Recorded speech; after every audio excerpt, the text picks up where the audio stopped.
Jankum. There's no drug that's as natural as Jankum. The only problem is that it's the worst kind of natural you can get. Instead of extracting it from plants, you get it from literal human extractions. Yes, we're talking about poop. And this drug guarantees you'll go through the shittiest experience of your life. Jankum is essentially fermented human waste. People take poop and pee, let it rot in a bottle, and then sniff the gas. This is not cutting-edge science. Instead, it's the kind of thing you do when your brain clocks out early. The whole thing started with reports that kids in Zambia were using it because they couldn't afford real drugs. Then the media got involved and turned it into a nightmare scenario. Suddenly, parents thought their kids were skipping school to huff toilet fumes. Police even sent out warnings like there was a nationwide poop pandemic. The high is supposed to cause hallucinations and euphoria, but science has yet to confirm that. What is confirmed is that inhaling sewage is a great way to ruin your day. That's because fumes contain bacteria, methane, and ammonia, which do not belong in your lungs. At best, you get nothing but a bad smell. At worst, your body flips all the emergency switches and introduces you to the floor. Etorphine, elephant juice. If there was a heavyweight champion in the world of knockout drugs, that would be etorphine, otherwise known as the elephant juice. But it's not the type of drug elephants love drinking on a hot day. Instead, it's something you might want to avoid if you don't want permanent sleep. Etorphine is made for massive animals like elephants and rhinos, not for people who think they can handle anything. Even trained vets carry an antidote like it's their lucky charm. That's because this drug is 1,000 to 3,000 times stronger than morphine. If morphine is a bicycle, etorphine is a rocket strapped to a freight train. One dose for an elephant could take down a whole room of people. Touching it without protection is like shaking hands with danger. That is why only a few experts are trusted with it. Etorphine works by hijacking your nervous system. It tells your body to slow down so much that breathing becomes optional. For an elephant, this means a smooth trip to dreamland. For you, it means a one-way ticket to the emergency room if you're lucky enough to get the antidote early. No antidote, no second chances. This all means this is not a drug for fun. You will not find it at parties unless the party is at a wildlife reserve and everyone has a PhD. Even serious drug users take one look at it and walk the other way. DMT, the spirit molecule. The spirit molecule might sound like a nickname for a drug that could take you to a Disney-like spiritual journey where your animal friends could talk. But DMT is more of a bad interior decorator that messes up your brain's living room until you can't recognize it anymore. Your brain already makes tiny amounts of DMT, but when you take more, things get weird fast. The trip starts almost instantly as soon as you smoke or inject DMT. 1 second you're here, the next you're rocketing through a kaleidoscope at warp speed. Shapes twist, colors explode, and suddenly you might be hanging out with a wise old turtle. Basically, DMT works by flooding your brain's serotonin receptors, which are in charge of things like mood and perception. This might explain why people feel they've left their bodies or unlocked the universe's secrets. Some even report meeting mysterious creatures, like floating jesters or machines. The whole trip lasts 5 to 15 minutes, but inside your head, it can feel like you just lived a whole season of a sci-fi show. But as crazy as this drug may be, indigenous shamans have used it for centuries, believing it connects them to the spirit world. And unlike other psychedelics, DMT doesn't ease you back to normal. One moment you're in a cosmic funhouse, the next you're staring at your couch, wondering why it looks so ordinary. It basically snaps you back into reality without giving you a chance to say goodbye to your imaginary spirit friends. Ergot. If the fungus world had a tiny assassin known for being a master infiltrator, that would be ergot. It's a tiny fungus that sneaks onto rye and other grains, waiting for someone to bake it into bread. If you eat that bread, congratulations, because you just invited chaos into your body. First, your blood vessels throw a tantrum and squeeze too tight. This cuts off circulation, turning fingers and toes into optional body parts. That's why people in the Middle Ages called it St. Anthony's fire. But it wasn't a cozy campfire, it was more like your limbs sending out an eviction notice. Then comes the brain meltdown. Ergot has chemicals similar to LSD, which means reality takes a step back without any warning. Hallucinations, twitching, and screaming at things that don't exist become normal for you. Because of its effects, ergot is often blamed by some historians for the Salem witch trials. Imagine tripping so hard that your neighbors decide you're working for the devil. Essentially, eating bad bread was like rolling dice with your health back in the day. If the grain got damp and ergot moved in, your meal might come with a side of medical mystery. Your breakfast could have turned into a disaster before you even finished chewing. Pervitin.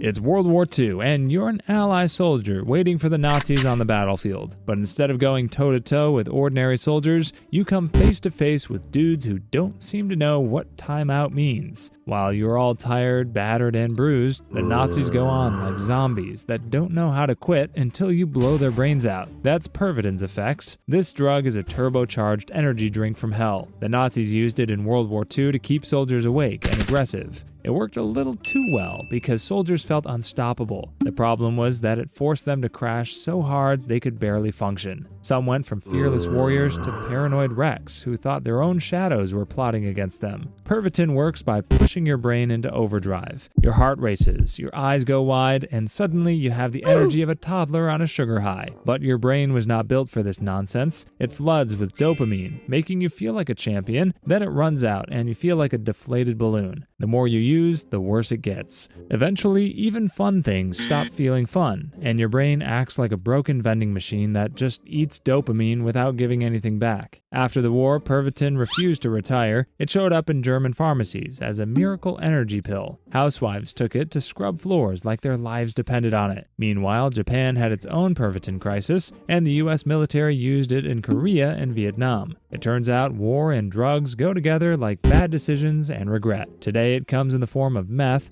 which is just as crazy and dangerous. Scopolamine, devil's breath. Scopolamine is a drug that makes you the world's most polite robbery victim. It comes from a plant in South America that looks innocent, but is secretly plotting against you. One whiff and you'll be handing over your wallet, your keys, and probably offering to help carry the thief's bags. But this stuff doesn't knock you out like other drugs. Instead, it keeps you awake and walking around like a normal person, except you have zero free will. You'll smile, nod, and agree to anything, like the worst job interview ever. Later, when you finally snap out of it, your bank account is empty, your phone is missing, and you have no idea why you're standing in the middle of the street in socks. Normally, doctors actually use scopolamine for motion sickness, nausea, and some nerve disorders. In medicine, it's measured carefully. On the street, criminals don't care about the dosage, as long as you're willing to hand over your car keys in a second. Even in small doses, the side effects are a mess. Your mouth turns into the Sahara, your eyes stop focusing, and you suddenly feel like a very bad decision is about to happen. Take too much, and your brain completely checks out. In high doses, it can cause heart failure, which is nature's way of saying game over. Flibanserin, female Viagra.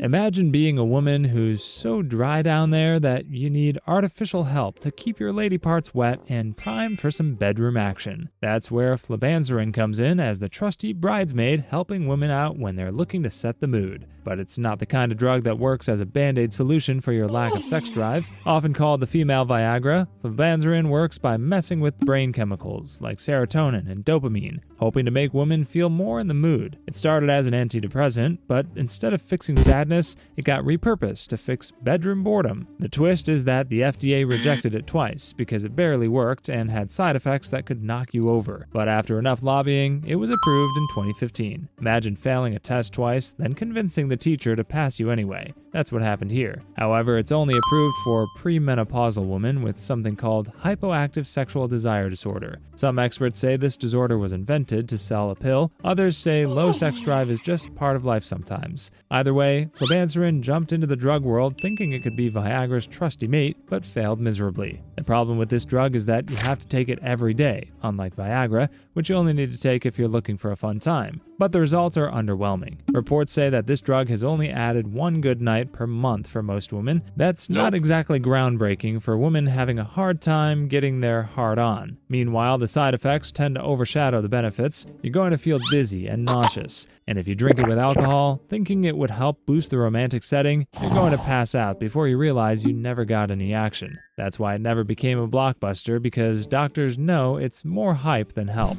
Zolpidem, Ambien. Zolpidem, also called Ambien, is a sleeping pill that does more than just knock you out, but also sometimes turns you into a part-time zombie. You take it to sleep, but the next thing you know, you've baked a cake, sent a dozen strange emails, and reorganized your fridge, all while unconscious. The worst part is you wake up with no memory. This pill works by slowing down your brain, making you drowsy fast. It's not a classic sleeping drug like old-school sedatives, but your brain still gets hooked if you overuse it. Take it too often, and suddenly, you need more just to feel sleepy. Try to quit, and your body throws a tantrum with shaking hands, anxiety, and in extreme cases, a full-on meltdown. The real circus happens when you take Ambien but don't go to bed. You might end up having midnight adventures you won't remember. There are stories of people making gourmet meals, online shopping, or going for a casual drive with no clue until morning. One night you're just trying to sleep, and the next morning you're already the talk of the town because of all the crazy stuff you did last night. That's why doctors try to keep doses low, because if you wake up too soon, you feel like you got hit by a truck. You're going to feel groggy and slow. That's why it's not meant for long-term use. The more you rely on it, the harder it is to sleep naturally. And if you overdo it and mix it with alcohol, there's a good chance you're going to end up starring in your own version of the Hangover movie. DMHP. If THC, the drug that gives Mary Jane its infamous high, had a cousin who overachieved a bit too much, that would be DMHP, which stands for dimethylheptylpyrin. It was originally cooked up by scientists during the 40s and 50s to come up with a version of weed that's on steroids. But instead of turning into marijuana 2.0, it makes you forget how to be a functioning human for way longer than you'd ever want. This stuff doesn't do mild. Unlike some cannabis strains, one tiny dose and your brain turns into mashed potatoes. You won't just feel relaxed, instead you'll feel like gravity decided to triple its strength while your thoughts drift off without you. Good luck walking and talking, because those things would feel like winning an Olympic sport. Think of it this way: if THC is a gentle wave, DMHP is a rogue tsunami that crashes into your nervous system and leaves everything scrambled. The worst part is that it lasts forever. If you took it on a Monday, you might still question reality on Wednesday. That's not good for anyone who has to spend a day responding to emails.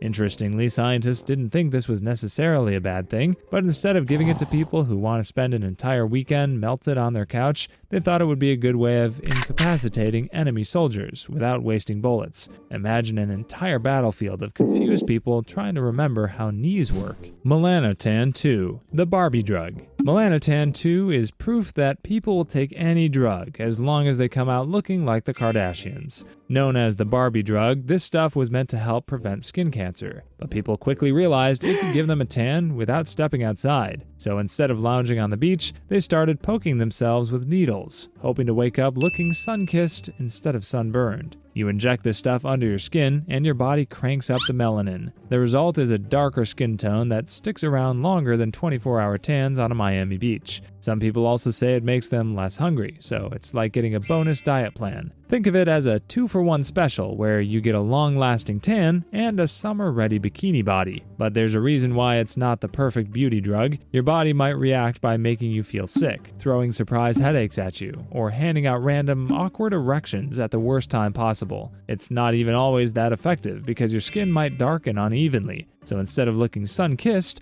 you could look like a cheetah print experiment gone wrong. Some people even grow new moles or see their old ones change, which is not exactly the makeover they hoped for. Doctors say it's a bad idea, but some people chase the dream of effortless tanning anyway. Some end up with a golden glow, but others end up Googling why they look like burnt toast instead of the next Miss Universe winner. Banactazine. Imagine you're Banactazine, an old-school drug that had the right intentions. You were invented to block acetylcholine, a brain chemical that helps with memory, focus, and muscle control. This makes you useful to people with anxiety and depression, hoping to calm their nerves. But the bad part is that you turn people's brains into a glitchy video game where walking feels weird, thinking is harder, and reality gets wobbly. Instead of helping people, Banactazine made them confused, forgetful, or completely lost. Imagine walking into your kitchen and forgetting why you're there. Now imagine forgetting what a kitchen is. That was a normal day on this drug. At high doses, things got really strange. People saw things that weren't there, felt things that weren't real, and sometimes forgot who they were. Instead of just relaxing, some ended up conversing with invisible guests. If you ever wanted to lose an argument with a chair, this was the way to do it. The physical side effects weren't much better. Your mouth dries up so bad you'd think you swallowed a desert. You might also get vision so blurry that even the thickest glasses make everything look like a low-quality YouTube video. There's also a chance your heart rate will act like it was training for a marathon. Doctors eventually realized this drug was more trouble than it was worth and stopped using it. But some military programs got curious,